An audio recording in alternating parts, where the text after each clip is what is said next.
Entonces, ahora les voy a compartir mi ventana de SolidWorks, que lo tengo aquí activo. Compartirla.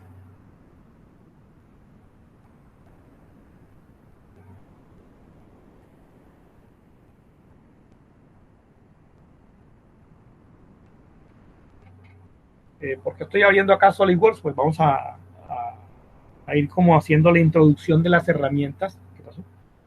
Salió.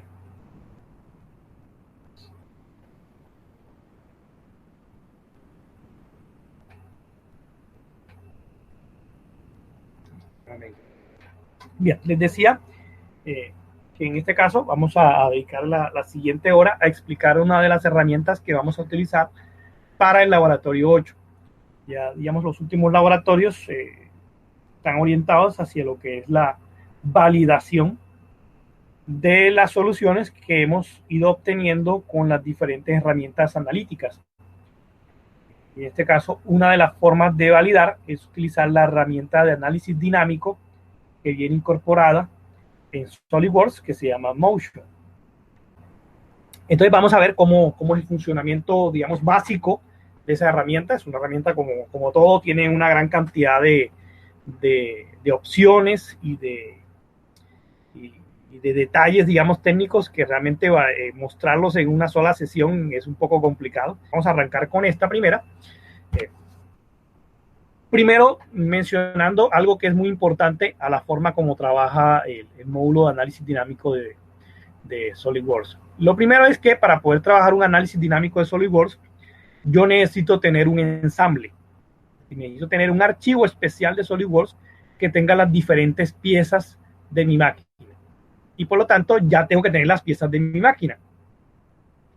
Eso quiere decir que el análisis con esta herramienta requiere que ya yo tenga un gran avance en el proceso de diseño de mi máquina para poder ya tener piezas, digamos, detalladas o CAD de las diferentes piezas que hacen parte de mi máquina.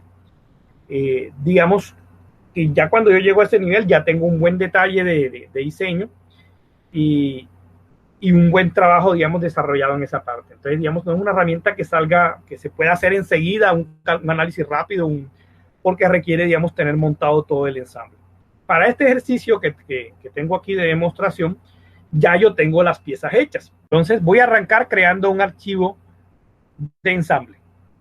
Creo un archivo nuevo y como ustedes conocerán ya en SolidWorks, tengo estas tres opciones.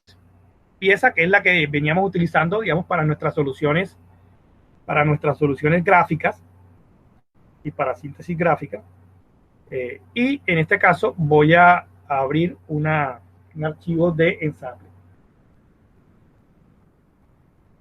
Estando aquí el auricular un poquito, y ahora sí. Te voy aquí a abrir un archivo de ensamble nuevo. Y OK.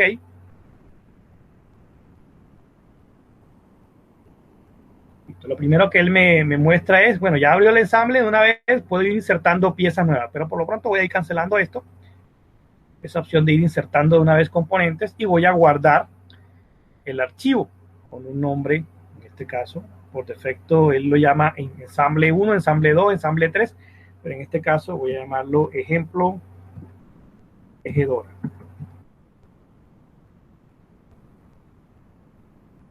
Ya tengo el archivo guardado y eso es lo primero que siempre hay que hacer porque siempre es recomendable guardar con una cierta frecuencia nuestros archivos por aquello de que se puede ir la energía o se puede quedar bloqueado el software, pues no perdemos tanto nuestro trabajo.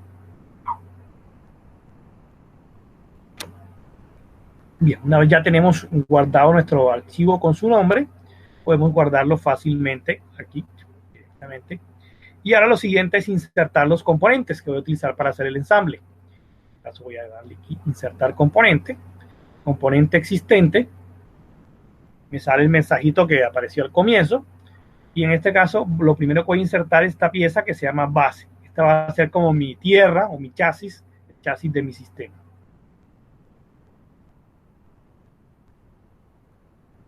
Inserto el componente. Aquí con estos botones lo puedo girar, lo puedo mover. En este caso aquí me sirve como está puesto.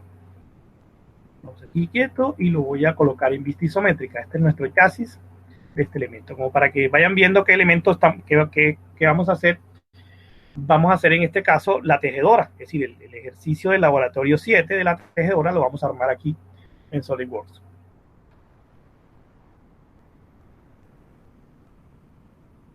Bien, algo interesante es que la primera pieza que yo inserto en un ensamble, él automáticamente la vuelve una pieza fija. Fíjense que aquí dice F. F quiere decir que esta pieza no se puede mover. Esa pieza fija. Esto se puede cambiar. No quiere decir que esto esté grabado sobre piedra. Yo puedo volver una pieza fija, volverla móvil, y una pieza móvil, volverla fija. Pero generalmente uno primero inserta el componente con el cual va a referenciar todo lo demás. A partir de ahí vamos a ir insertando otros componentes. En este caso voy a insertar esta pieza que se llama link. En este caso estoy insertando aquí. Voy a dejar ahí quietecito. Y en este caso ese es un eslabón. Este es un eslabón de los eslabones que necesito para crear mi mecanismo. Un truco, por si no se sabían ese truco, si no tienen mucha experiencia con ensambles, si yo quiero insertar varias veces el mismo componente, pues me puede evitar todo el proceso de tener que regresar al menú y otra vez seleccionar, sino simplemente yo lo que hago es, sin seleccionar el componente, presiono la tecla control, hago clic en el componente, arrastro, suelto y ahí suelto la tecla control. Ya copié el componente. Esto lo puedo hacer tantas veces como yo quiera para sacar tantas copias del elemento como yo quiera. En este caso saqué 5 copias adicionales del elemento que ya tenía inicialmente y lo hice bastante rápido. Eso es cuando uno va, digamos, a traer varios elementos de un mismo tipo. Ahora, en este caso, ya esto es un trabajo previo que he hecho, por eso es importante tenerlo presente. O sea, el módulo, el análisis motion no solamente es montar los componentes, sino todo el trabajo previo que hay que hacer. Por eso requiere bastante preparación para que el resultado sea aceptable. Si se dan cuenta, todos estos eslabones son del mismo tamaño, pero para crear el mecanismo que necesito para la tejedora, necesito eslabones de diferente tamaño. Afortunadamente ya yo sabía eso, y obviamente no todos los eslabones van a ser del mismo tamaño, sino que ya he hecho que el archivo link tenga diferentes versiones, algo que se llaman configuraciones, para tener presente los diferentes tamaños que pueden tener los eslabones. Por ejemplo, este de aquí lo voy a agrandar. ¿Y cómo lo agrando? En este caso lo voy a decir configurar componente y voy a escoger la configuración L3, que sería el acoplador. Y aquí con eso se estira. Esto obviamente no ocurre de manera mágica.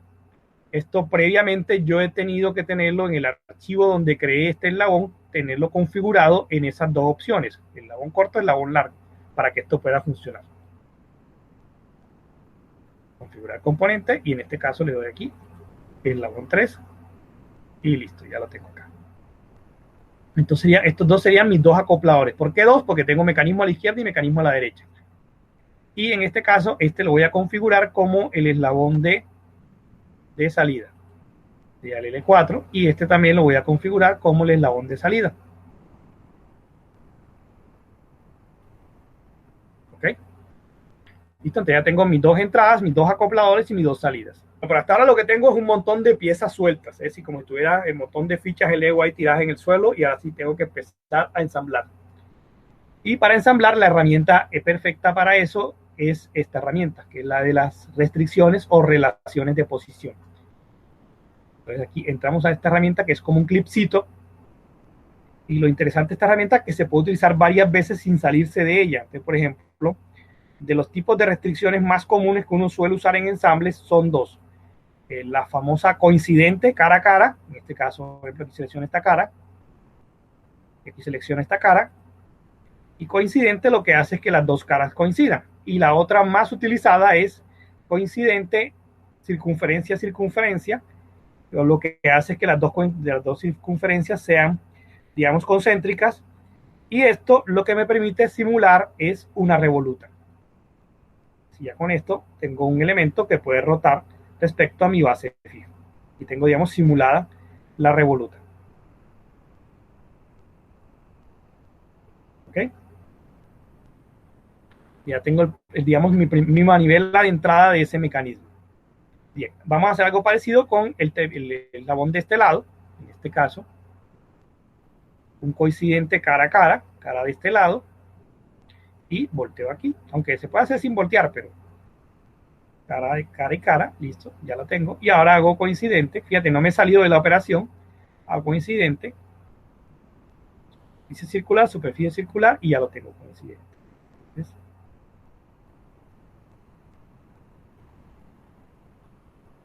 Tengo, ya, puedo darle vueltas perfectamente a los eslabones. Ya tengo las manivelas de entrada. Eh, Estos dos amiguitos, recordemos, estos dos amiguitos son los eslabones de salida, así que vamos a hacer algo parecido con los eslabones de salida. Vamos a colocar aquí coincidente la cara con esta cara. Le voy a aceptar. Y esta cara circular con esta cara circular concéntrica. El mismo me lo lleva a la posición, entonces ya aquí yo tengo un eslabón que puede rotar libremente.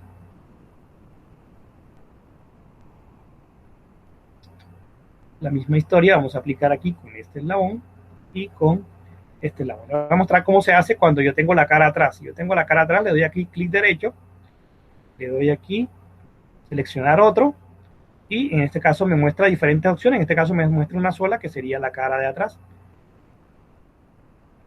Y el eslabón se me movió, fíjense, vamos a tratar, se me movió, pero se me quedó por acá arriba. Entonces acá yo lo desplazo a donde necesito ubicarme. Ubico, ya está. Verifico. Perfectamente, solo puede rotar. Y ahora falta conectar los acopladores. En este caso, vamos a colocar los acopladores por fuera. Significa que voy a alinear en este caso esta cara con esta cara.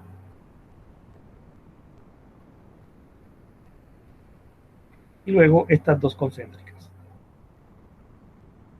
Y ya como esto me define la distancia, aquí solamente tengo que utilizar concéntricas para que quede armado el mecanismo. Ya no tengo que alinear las dos caras. Verifiquemos. Ahí está. Tengo un mecanismo de 4 barras del lado izquierdo. Vamos a ensamblar. El otro eslabón acoplador. Esta cara. Con esta cara. Vamos a moverla un poquito para acá. Y vamos a ver eso. Esta cara con esta cara. Quedó alineada. Y esta cara con esta cara. Listo. Control 7 y nos queda en isométrico. Ya tengo los dos mecanismos, pero en este momento estos dos mecanismos están separados. Es decir, son dos mecanismos de 4 barras independientes. ¿Qué falta colocar? Tengo que colocar la barrita que estaba ya en el problema, la barra de acople, que me unía digamos, las dos eslabones de salida. Esa barrita de acople une a los dos eslabones de salida. Y en este caso, falta colocar ese componente. Voy a insertar aquí ese componente, ya lo tengo hecho. Este es lay bar. Aquí está insertado. Yo creo que esta es la versión corta. Voy a configurarlo para escoger la versión larga.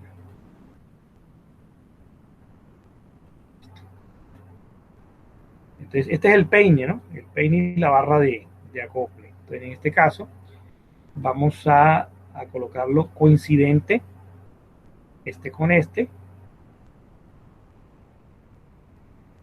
Vamos a colocar coincidencia de los agujeros. Por eso hice los agujeros para que quedara, digamos, la coincidencia ahí. Y luego vamos a darle aquí esta cara con esta cara. Voy a darle paralela. ¿Listo? Esto, digamos, ya me conecta esa barra con el mecanismo de la izquierda, pero no me conecta el mecanismo de la izquierda con el de la derecha. Me toca hacer esa conexión. Entonces, esa conexión la hago a través del agujero. Este agujero se tiene que conectar con este agujero. No, algo me quedó mal aquí.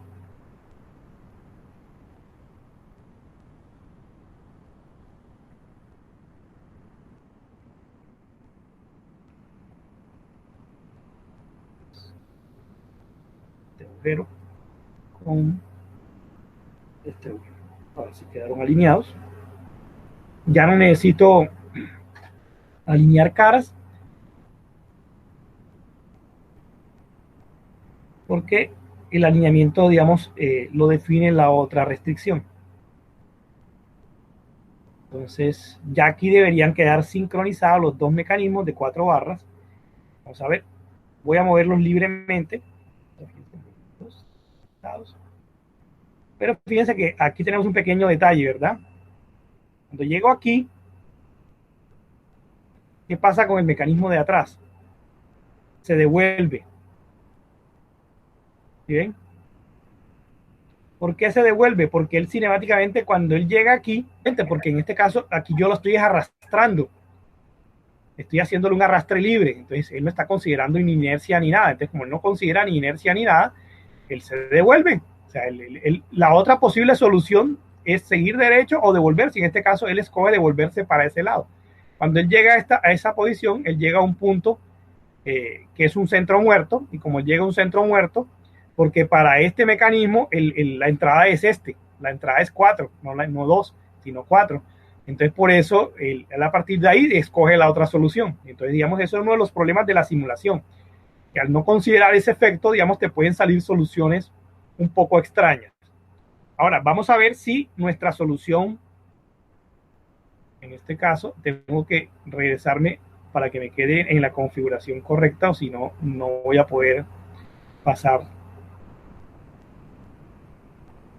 Fíjense que ya me quedó en la otra configuración, entonces pasarla a la correcta va a ser más difícil, me va a tocar desarmarlo y moverlo. Sí, efectivamente va a tener que hacerlo desarmándolo.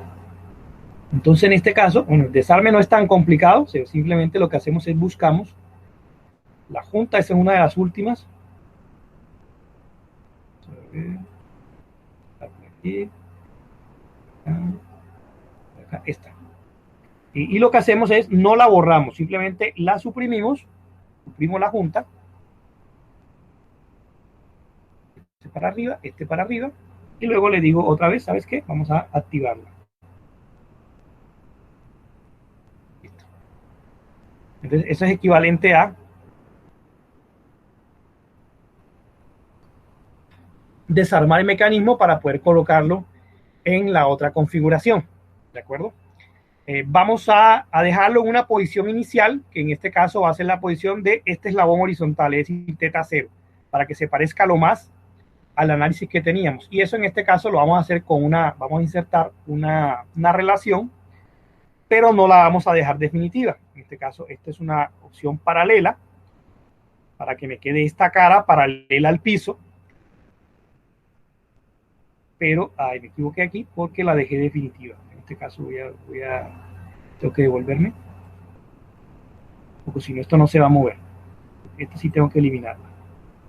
Si la dejo así, eso no se va a mover. Vamos a insertar otra vez. Me anticipé un poco. Vamos a ponerla aquí. Esta de aquí. Esta de acá. Esto ya está. Paralela. Ya está. Pero antes de darle aquí chulito, vamos a bajar acá y le vamos a decir usar solo para colocar. ¿Qué significa esto? Que él mueve el mecanismo hasta la posición que yo quiero, pero no coloca la relación. Y eso evita que el mecanismo quede sobre restringido. Simplemente la utilizo para colocar el mecanismo en una posición particular. Por ejemplo, que necesito un eslabón que quede horizontal, que necesito un eslabón que quede vertical, que necesito que un eslabón quede en un ángulo determinado. Para eso se utiliza esa opción de usar solo para colocar. Verifiquemos que esto quede bien. A veces el tema es la si quedó positivo. Perfecto. Y vamos a pasar entonces a entrar al análisis de motion. Por defecto, el software, una vez que estás trabajando en ensamble, tiene la pestaña de motion acá abajo. Y digamos, ya tiene una primera opción de estudio de motion. Entonces, la opción más sencilla para entrar al análisis de motion es simplemente hacer clic en esta pestaña. Uno hace clic y él, digamos, transfiere toda la información del modelo al análisis de motion. Y me va a salir esto de acá abajo. Importante siempre que estemos trabajando en motion, ya nada de lo que yo haga acá me va a afectar lo que yo haga en motion. Así que no se pongan a estar haciendo cambios aquí. Si uno quiere hacer cambios en el diseño, le toca mejor regresarse a modelo hacer los cambios y otra vez entrar a Motion para que los cambios tengan efecto en Motion. ¿Qué otra cosa es importante precisar? Pues Motion tiene diferentes niveles que se pueden ver aquí en esta opción, qué tipo de estudio yo quiero hacer. El más básico es este, que es el que está por defecto, que es la animación. La animación simplemente es mostrar cómo se mueve, sin hacer ningún estudio, digamos, numérico adicional. Si yo quiero sacar más información numérica, que es lo que queremos hacer en este caso, entonces tengo que escoger uno más avanzado, que es análisis de movimiento, Motion Analysis. Si esta opción no está activada, o sea, si solamente te aparece la opción de animación y no te aparece la opción de Motion Analysis o Basic Motion, puede deberse a que no tienes activado el complemento en tu instalación.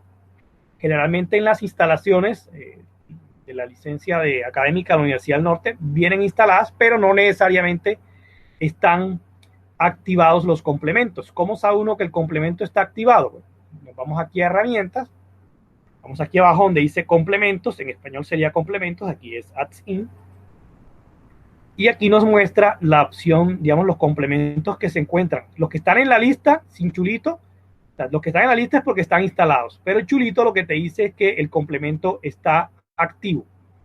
En este caso, fíjense que aquí aparece chulito, complemento activo, y chulito que indica que este complemento se ejecuta en el momento que yo arranco el programa. Es decir, cuando arrancas el programa, el complemento se ejecuta. ¿Qué es recomendable? Uno puede tener muchos complementos instalados, pero lo ideal es tener el mínimo de complementos activos en el momento del arranque. ¿Por qué? Porque si tienes todos activos, cuando él va a arrancar, él tiene que cargarlos todos y obviamente primero se va a tragar una cantidad de memoria y segundo se va a tardar una eternidad arrancando. Entonces, si quieres tener un poquito mejor optimizado el arranque de tu SolidWorks, pues solamente deja activos los complementos que utilices con mayor frecuencia. En el caso mío, por ejemplo, yo utilizo Motion, yo utilizo Simulation, yo utilizo el Toolbox, utilizo el CAM también, y ya los demás que no utilizo con mucha frecuencia, pues los dejo abajo. Y eso, digamos, me ayuda a que el arranque mío sea un poco más rápido, entre comillas, pero que también depende mucho del equipo. Bueno, en este caso, esto es simplemente chequear. Si no les aparece la opción, debe aparecerles este complemento, simplemente le dan chulito aquí, y ya se le debe activar. Si no les aparece esto en la lista, es una muy mala noticia, porque eso quiere decir que no tienen el módulo de Motion instalado. Y eso puede deberse a la versión de Solid que tengan ustedes. Si, por ejemplo, no están trabajando con la versión de Solid académica de la universidad, puede que tengan ese problema.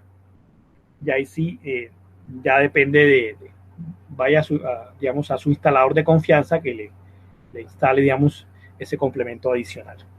Bien, en este caso me voy a ir entonces al módulo de Motion Analysis, aquí a este módulo, y lo primero que vamos a hacer, vamos a arrancar con una simulación sencillita, que en este caso vamos a ponerle un motor.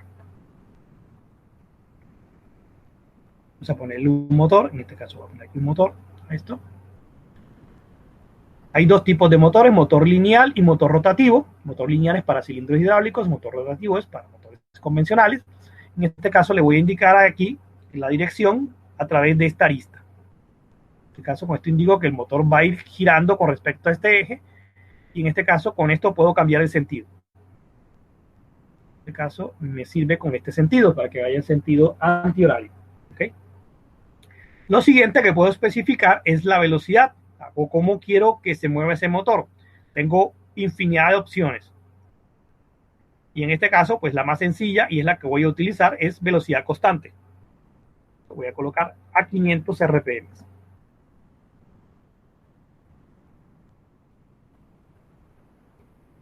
Él por defecto me va a arrancar o me va a iniciar una simulación en 5 segundos. Pero en este caso, con 500 RPM, 5 segundos es mucho tiempo de simulación. 500 RPM, ¿qué son? Son 500 vueltas en un minuto. Estamos hablando de alrededor de unas 8 vueltas y pico por segundo. O sea, en un segundo ya di 8 vueltas. Así que realmente 5 segundos de simulación es mucha información para lo que yo quiero ver en este tipo de simulación. Entonces lo primero que voy a hacer es que le voy a bajar el tiempo de simulación. voy a usar 5 segundos de simulación, sino nada más le voy a meter 1 segundo de simulación. Y de hecho 1 segundo todavía es mucho tiempo. O sea, en 1 segundo, como ven ustedes, da 8 vueltas. Eso es lo primero que voy a hacer. Lo siguiente que voy a hacer es que tengo que modificar un poquito los parámetros de simulación, porque generalmente por defecto, como me muestran aquí, las simulaciones son de más de 1 segundo, entonces las hace con una resolución mucho menor. Le voy a meter un poco más de resolución para que podamos captar de mejor manera el movimiento del motor. Fíjate que por defecto utiliza 25 tramas por segundo, 25 frames por segundo. Eso para un movimiento, digamos, lento está bien, pero en este caso, por la velocidad del motor, tengo que meterle más por segundo. ¿Cuánto más? Hagamos un paralelo con lo que teníamos en MATLAB. En MATLAB, por ejemplo, yo hacía una simulación de una vuelta y la dividía grado a grado, 360 grados, una vuelta. Aquí son 8 vueltas. Así que si son 8 vueltas por 360 grados, serían alrededor de unas 2880 tramos, en este caso 2880 frames por segundo, para más o menos cubrir las 8 vueltas. Listo, le voy a cambiar entonces ese valor para tener digamos, una mejor resolución en esa parte. De momento, vamos a hacer la simulación sin, ojo, sin peso de los componentes y sin la carga externa que aparecía en el problema, que era la carga de la fuerza de batido. Vamos a hacer una primera simulación para ver cómo se mueve con esto. En este caso, arranco aquí. Aquí la primera, arrancó bien. La segunda, arrancó bien. Va bien, ¿verdad?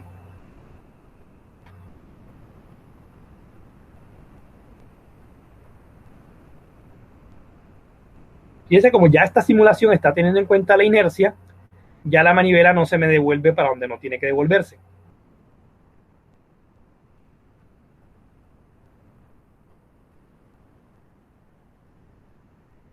Lo malo sería en la máquina real que se detuviese justo en esa posición. Eso sería algo muy malo. Listo, alcanzó a hacer las 8 vueltas y piquito. Bueno, pero aquí solamente tendríamos, ya aquí hizo el cálculo, aquí yo me puedo hacer el playback. Obviamente lo hace, esto es a velocidad real. Bastante rápido, ¿no? Si lo quiero hacer un poquito más lento, que tengo tengo opciones, depende del movimiento, yo puedo hacerlo más rápido o puedo hacerlo más lento. Eso depende de la naturaleza del movimiento. En este caso me conviene hacerlo más lento, ¿no? Para cazar el movimiento. En este caso, aquí con este ya es velocidad de reproducción. Aquí lo estoy haciendo 10 veces más lento, ya para poder alcanzar a apreciar lo que sucede en ese segundo. Pero bueno, esto no sería otra cosa sino una simple animación de movimiento que se ve muy bonito y chévere y todo lo demás, pero nosotros como ingenieros necesitamos datos. Es decir, no construimos todo esto solamente para descrestar y para hacer una animación, sino que la principal ventaja de esta herramienta es que podemos sacarle información, así como lo podemos hacer con MATLAB. Entonces, en este caso, vamos a ver cómo le sacamos los datos precisamente de simulación. En este caso, la opción aquí es este botoncito, que tiene como una grafiquita, ¿no? Que son resultados y ploteo. Trabaja de unas formas un poco extrañas, pero hay que mirar. En este caso, si yo quiero sacar información, por ejemplo, sobre el par del motor, voy a hacerle clic aquí. Y en este caso voy a hacer clic aquí en la opción de resultados y gráficas, resultados y ploteos.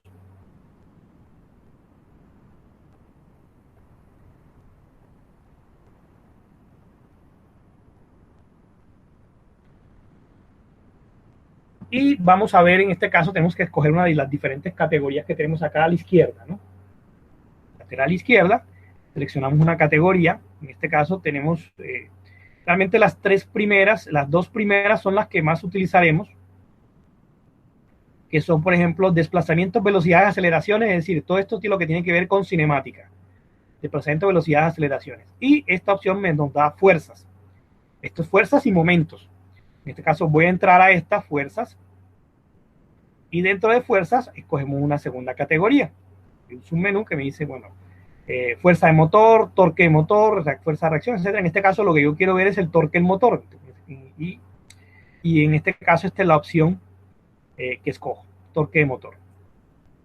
Es importante hacerles notar que si tienen la versión en español del SolidWorks, parece que la traducción no es muy buena. La traducción en este caso de torque de motor la tradujeron bastante mal. No me acuerdo cómo es, digamos, creo que se llama fuerza de motor o algo así. Total, no pareciera que es esa, pero es, digamos, la de torque de motor es la segunda opción. En este caso, para que lo tengan presente si tienen una versión en español. Listo, seleccionamos torque de motor, pero como este es un software de análisis tridimensional, entonces me va a preguntar qué componente quieres. Componente del eje X, componente del eje Y, componente del eje Z. Tienes que tener presente tu sistema de coordenadas. Y en este caso, como el eje del motor es un eje horizontal, pues la componente en Z es la que me va a servir. Listo. Esto se utiliza si el motor va con respecto a alguna referencia que no es tierra, pero en este caso, como nuestra referencia es tierra, pues simplemente usamos esto. Y en este caso me sale esta gráfica.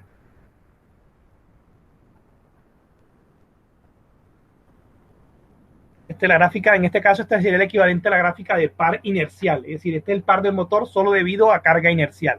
Fíjense que tiene las dos oscilaciones, la primera oscilación, la segunda oscilación, y empiezo el nuevo ciclo. Primera oscilación, segunda oscilación y empiezo el nuevo ciclo.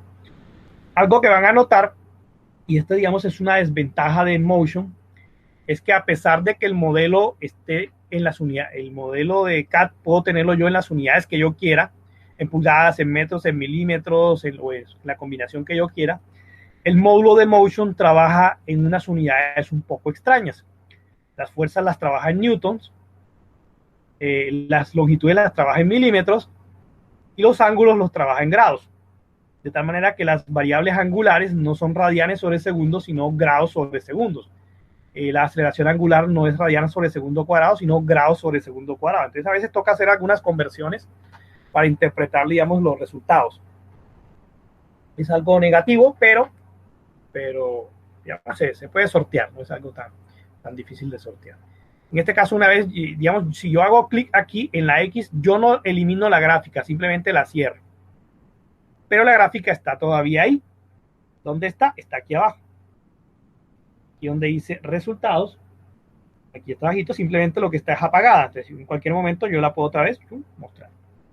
Esto es supremamente útil, sobre todo si uno tiene una pantalla pequeña, ¿no? Si tienes un computador con una pantalla pequeña, pues no puedes tener tantas gráficas al tiempo. Si ya tienes un monitor de 24 pulgadas, de 28 pulgadas o de 32 pulgadas, pues ya te puedes dar el lujo de tener varias gráficas superpuestas al modelo. Si no, pues te toca aquí minimizarlas y en cualquier momento las puedes volver otra vez a generar. Si ya la quieres eliminar definitivamente porque ya no quieres saber nada de ella, aquí simplemente va a clic derecho y le das borrar y ahí sí ya te olvidas permanentemente de ella.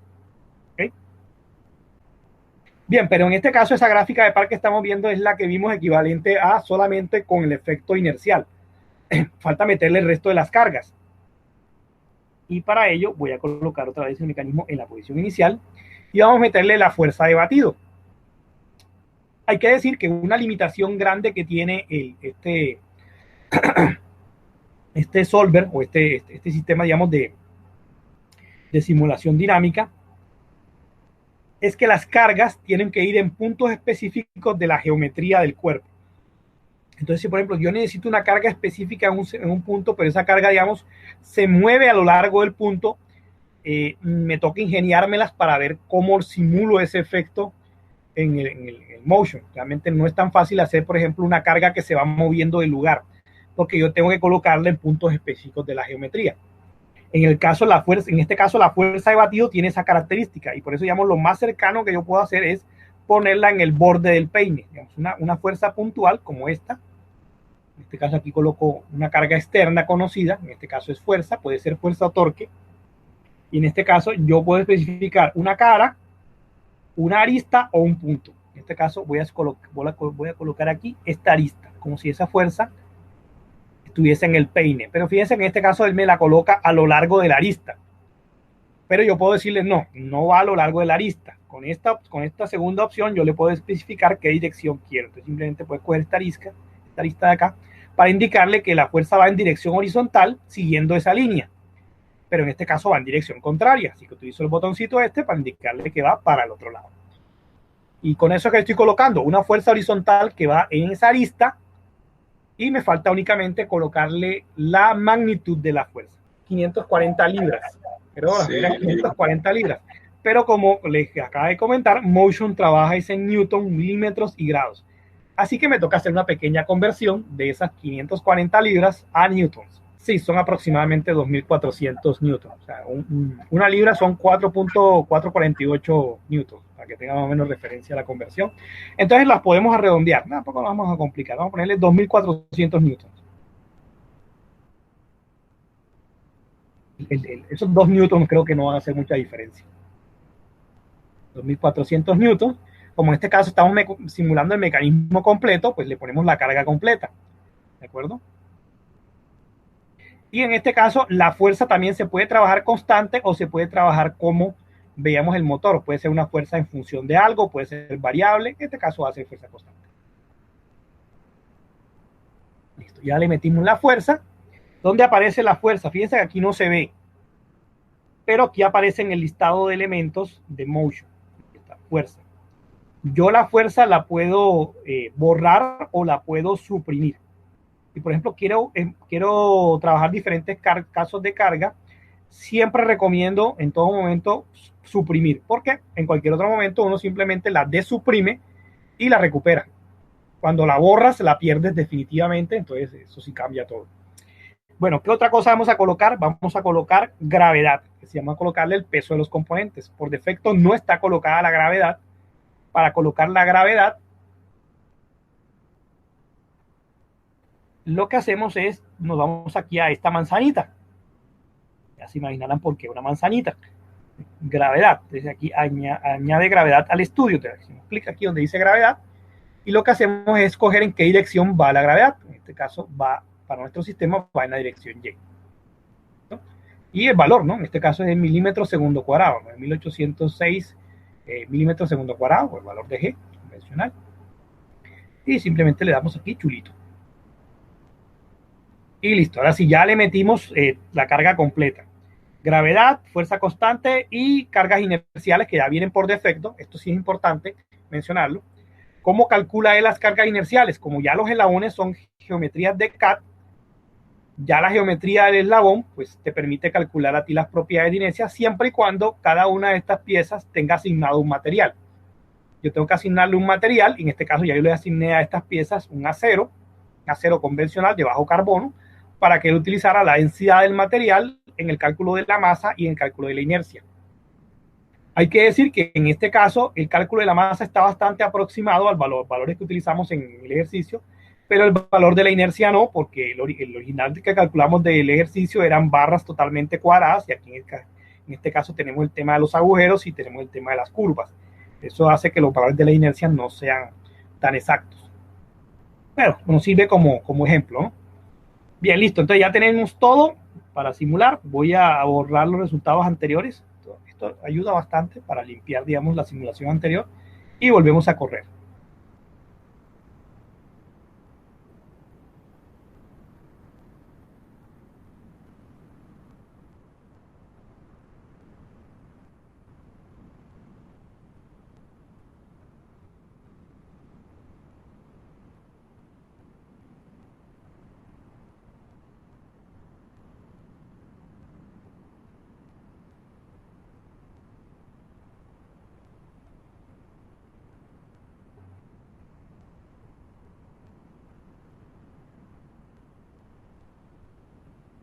Este es el segundo más largo de la vida de ustedes, ¿no?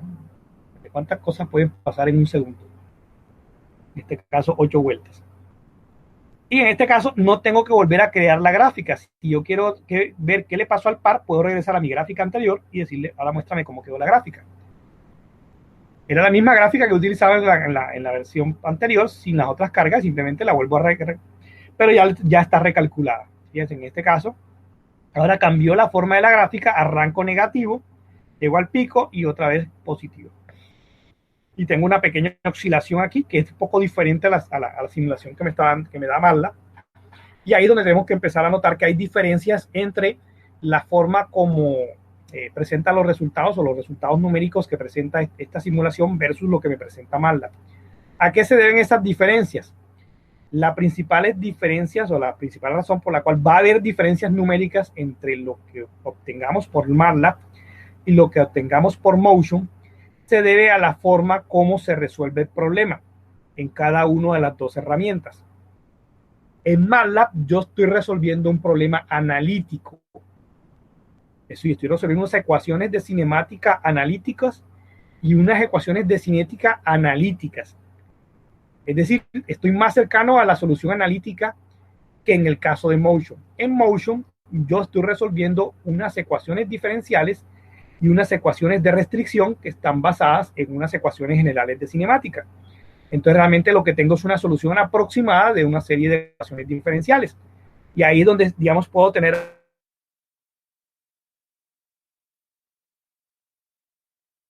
Entonces por eso tengo que tenerlo siempre en cuenta a la hora de analizar los resultados que me arroje esta herramienta.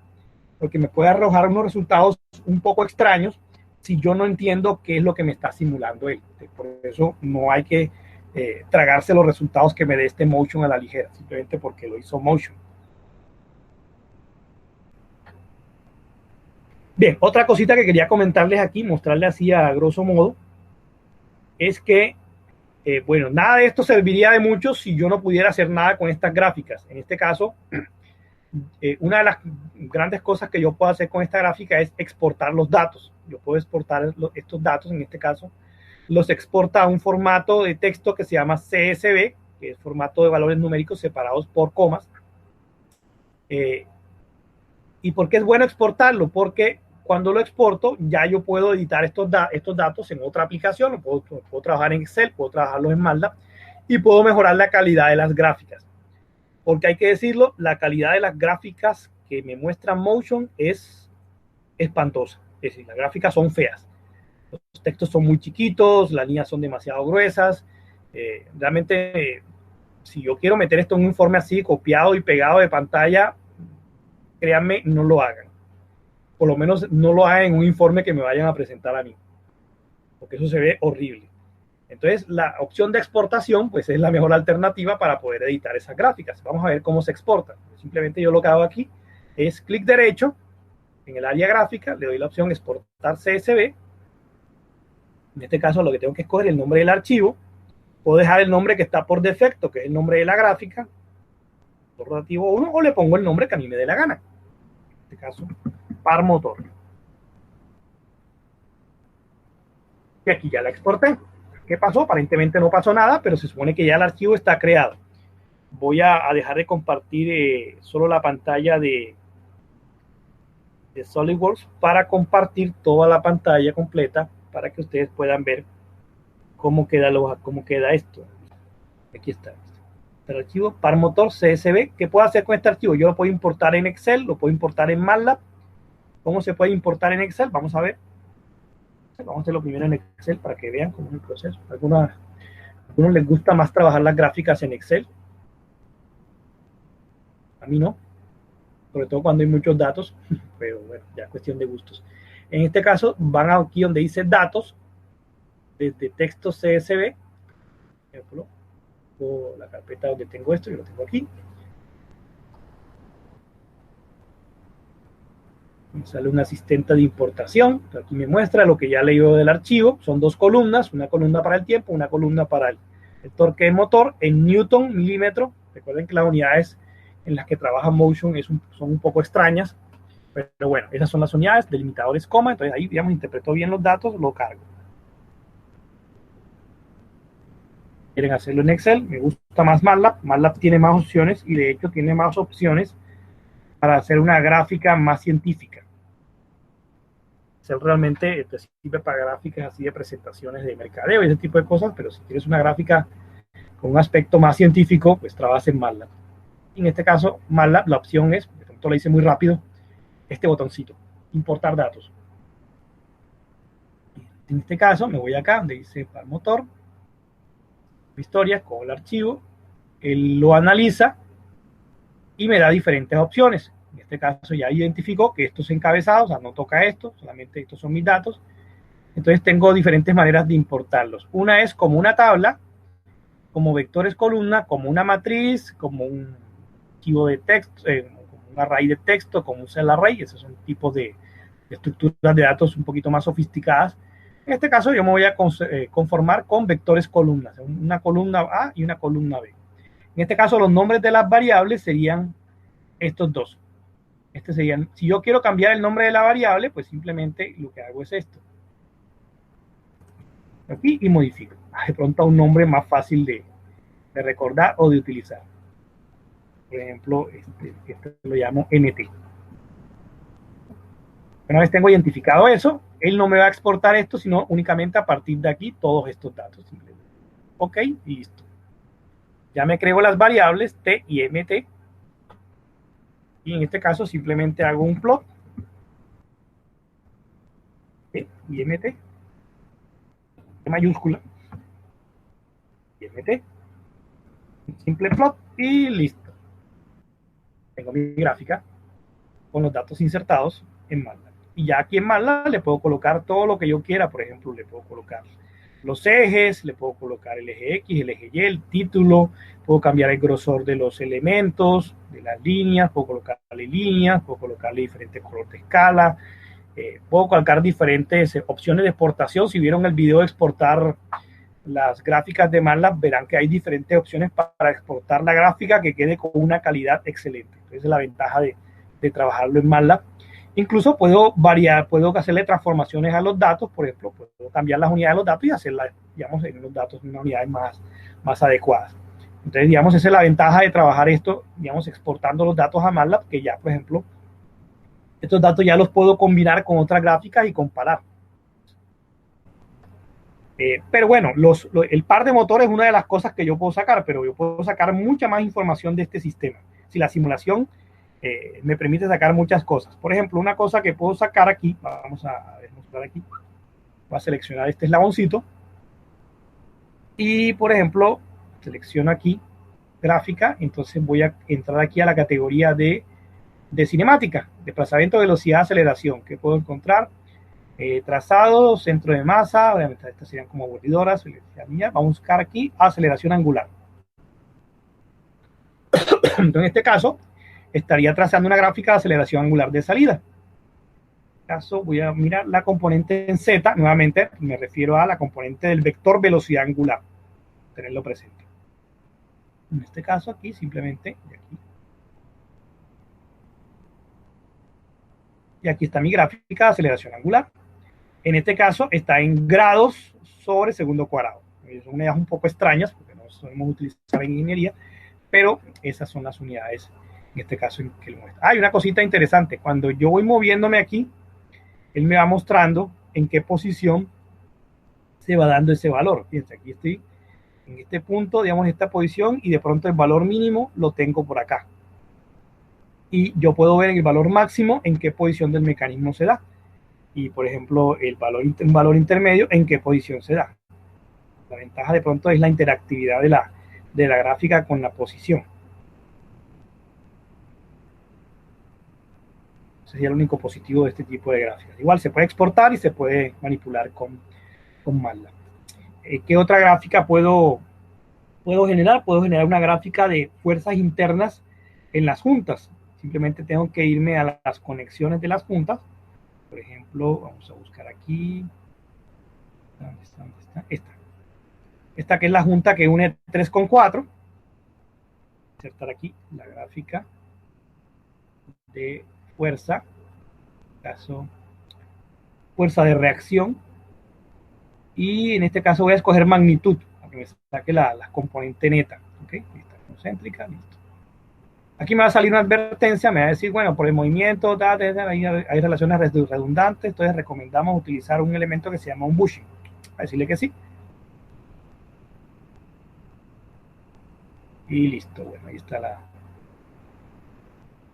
En este caso, fíjense que al haber hecho la simulación con este tipo de elementos, ya que hay unas cositas que no son muy de mi gusto, ¿no? Es estos piquitos. Estos piquitos en la simulación de fuerzas realmente me están diciendo a mí que aquí hay algunos problemitas numéricos en cuanto al paso de la simulación. Entonces, siempre que ustedes vean esos piquitos así, todos extraños, quieren decir que hay situaciones en el tema de la simulación. Hay que tomarlo con cuidado.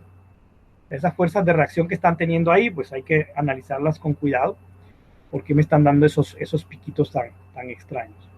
¿Qué otra limitación tiene Motion? Motion, como cualquier software dinámico, en este caso tiene la limitación de que asume que todos los cuerpos tienen que ser rígidos. En este caso, todo lo que yo vaya a simular tiene que ser cuerpo rígido. Si hay un elemento que tiene flexibilidad, y la flexibilidad es parte, digamos, de la funcionalidad del diseño, es muy difícil que yo lo pueda hacer en Motion. A menos que lo pueda simular con elementos estándares, por ejemplo, con resortes o con amortiguadores. Resorte, amortiguador o amortiguador. Pero ya estos son elementos, digamos, que incorporo dentro del modelo. Pero, por ejemplo, si yo quiero hacer una simulación de una ballesta que utilizan para lanzar flechas, y cómo la ballesta se flecta para lanzar la flecha, eso no lo puedo hacer en Motion. Yo puedo simular la interacción cinemática entre cuerpos rígidos, que es lo que hago en máquinas y es lo que se hace en dinámica. Eso lo puedo hacer. Y la parte elástica, pues ya se incorpora en este tipo de elementos, resortes y amortiguadores, que se pueden incluir al modelo, como para meter la parte digamos, flexible de los elementos, aunque no es tan exacta. Esas son las grandes limitaciones que tienen este tipo de sistemas, pero son una alternativa bastante buena para tener unos datos de fuerzas en un sistema, en una máquina, sobre todo para sistemas con una cierta complejidad. Bueno, hay cositas que uno también puede ir chequeando. Por ejemplo, una de las cosas que yo puedo hacer con esto es que yo puedo grabar un video de la animación. Pues puedo siempre grabar mi pantalla, ¿no? Pero siempre la grabada de pantalla implica que va a grabarse toda la pantalla, ¿no? En este caso, la animación me permite grabar solo la parte de la pantalla que tiene la animación. Entonces yo, por ejemplo, yo puedo decir de dónde a dónde quiero hacer, con qué calidad, etcétera. Y me queda el videíto de la animación. Esa es una ventaja de hacer eso, por animaciones. Hay muchas cosas con las que se puede jugar. Por ejemplo, yo puedo cambiar el punto de vista del observador. Por ejemplo, esta cosita aquí, vamos a ver aquí.